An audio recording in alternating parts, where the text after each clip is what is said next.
नमस्कार, मैं हूं आकिब जावेद और आप देख रहे हैं द बॉस न्यूज। अभी मैं सहरसा जिले के सिमरी बख्तियारपुर में हूं और जिस तरह से आप देखते होंगे कि लगातार सिमरी बख्तियारपुर नगर परिषद के द्वारा जो काम कराया जाता है, चाहे वो सड़क का हो, नाले का हो या किसी भी चीज का हो, मैं उस चीज के बारे में लगातार दिखाता रहता हूं आप लोगों को कि किस तरह से लूट होती है।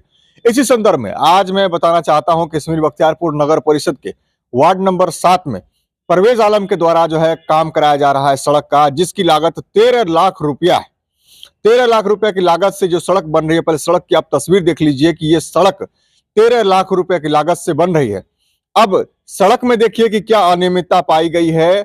इस सड़क में पहले से ही ये सड़क ईंट और सोलिंग इस पर किया गया था। उसी सोलिंग को उखाड़ करके, यानी कि उसी ईटा को उखाड़ करके पुराना ईटा ही इस सड़क में डाला जा रहा है। आप साफ तौर पर देख पा रहे होंगे कि ईटा देखिए कि किस क्वालिटी का है।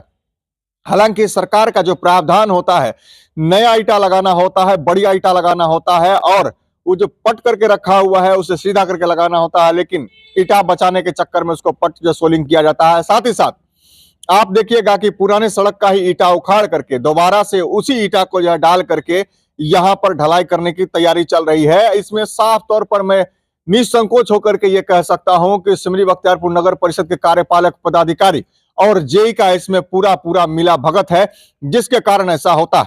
आखिर निगरानी क्यों नहीं होती है? आखिर देखा क्यों नहीं जाता है? आखिर मॉनिटरिंग क्यों नहीं होती है?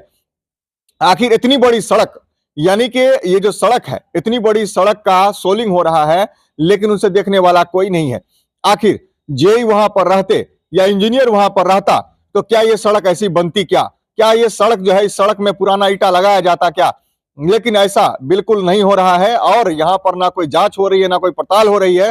और सिमरी बख्तियारपुर नगर परिषद कार्यपालक पदाधिकारी और जेई का खुले तौर पर मनमानी चल रहा है यहाँ पर, जिसका जीता जागता सबूत आपको इस सड़क में देखने को मिल जाएगा। साथ ही साथ देखिए, वार्ड पार्षद परवेज आलम है यहाँ पर वार्ड नंबर 7 में, उसकी भी मिली भगत है इसमें। और सब, यानी कि तीनों नगर परिषद के, चाहे वो कर्मी हो, कार्यपालक पदाधिकारी हो या फिर वार्ड पार्षद हो, सभी मिल करके बिल्कुल इसमें लंबा गपत करने के लिए तैयार है। साथ ही साथ मैं बता दूं कि इसी टेंडर में 4 लाख रुपए का मिट्टी का प्रावधान है कि 4 लाख रुपए का मिट्टी डाला जाएगा। लेकिन इस सड़क को देखने के बाद ऐसा नहीं लगता है कि 4 लाख की जगह यहाँ पर 10,000 का मिट्टी भी इसमें डाला गया होगा।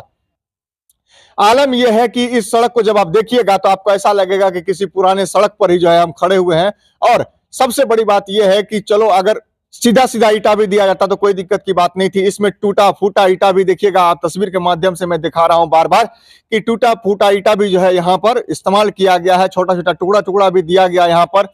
कुछ नई ईटें भी लगाई गई है जो बिल्कुल थर्ड ग्रेड का ईट है। उसमें से मात्र हमको लगता है कि 100-150 ईटा इसमें लगाया गया होगा। लेकिन ये कहीं ना कहीं जो टेंडर के बिल्कुल विपरीत है, नियम कानून के बिल्कुल विपरीत है और इस पर सख्त सख्त कार्रवाई होनी चाहिए। और इसमें नगर प्रशासन की घोर पर लापरवाही है। अगर नगर प्रशासन का, अगर वार्ड पार्षद को सपोर्ट नहीं है तो वार्ड पार्षद फिर ऐसा काम कैसे करा रहे हैं? अगर जेई का वार्ड पार्षद को सपोर्ट नहीं तो वार्ड पार्षद ऐसा काम क्यों करा रहे हैं? तो इस संदर्भ में मेरा यही कहना है कि लगातार नगर परिषद में हो रहे भ्रष्टाचार को रोकने के लिए द बॉस न्यूज आपको लगातार दिखाती रहती है ऐसी चीजें जो आप लोगों को सामने रखती है तस्वीरें कि देखिए क्या सही है, क्या गलत है। हालांकि आप लोग इस चीज को देख करके फैसला कीजिए कि क्या ये रोड वाकई सही हो रहा है क्या? 13 लाख रुपए जो सरकार का पैसा है, जो आपका पैसा है, जो जनता का पैसा है, जनता के टैक्स का पैसा है, उस पैसे को किस तरह से बर्बाद किया जाता है।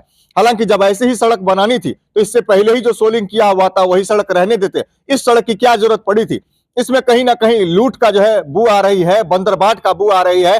इसमें वार्ड पार्षद परवेज आलम और साथ ही साथ जेई नीतीश कुमार और साथ ही साथ रामविलास दास, यानी कि कार्यपालक पदाधिकारी, इसमें मिली भगत है तीनों की, जिसके कारण ऐसी सड़कें बनाई जा रही है और इस पर कोई रोक राक नहीं है। हालांकि ये सोलिंग होने के बाद आपको देखिएगा कि ढलाई भी हो जाएगा, लेकिन इस पर कोई कार्रवाई करने वाला नहीं मिलेगा। क्यों ऐसा क्यों होता है? क्योंकि आम पब्लिक यहाँ की जागरूक नहीं है। पब्लिक को जो बताया जाता है पब्लिक वही सुनती है। और मैं साफ तौर पर जो सच्चाई दिखा रहा हूं उसको देख करके आप चकाचौंध हो जाइएगा, आप परेशान हो जाइएगा। क्या वाकई हमारे पैसे का, टैक्स के पैसे का या सरकार के पैसे का किस तरह से दुरुपयोग होता है? जहां नीतीश कुमार लगातार बड़े बड़े दावे या वादे करती है कि हम विकास करा रहे हैं, तो विकास तो जरूर वो कराते हैं, इसमें कोई शक नहीं है, लेकिन आम आदमी, वहां के ठेकेदार, वहां के वार्ड पार्षद, कार्यपालक पदाधिकारी, उनके ही कर्मी, सभी लोग लूट में जो है बिल्कुल लूट में चरखा नफा करते हैं और सभी लोग जो है लूट में लगे रहते हैं, जिसके कारण आम पब्लिक का भला नहीं हो पाता है। आम पब्लिक जो हमेशा परेशान रहती है, हमेशा जो है उनको सही चीज नहीं मिल पाती है, सही रोड नहीं मिल पाता है। अगर रोड बनती भी है तो 3 दिनों में उखड़ जाती है, जिसका प्रावधान 5 साल का होता है, 3 साल का होता है मेंटेनेंस का, वो मात्र 6 महीने में, 3 महीने में, 4 महीने में, 2.5 महीने में जो है उखड़ करके बर्बाद हो जाती है।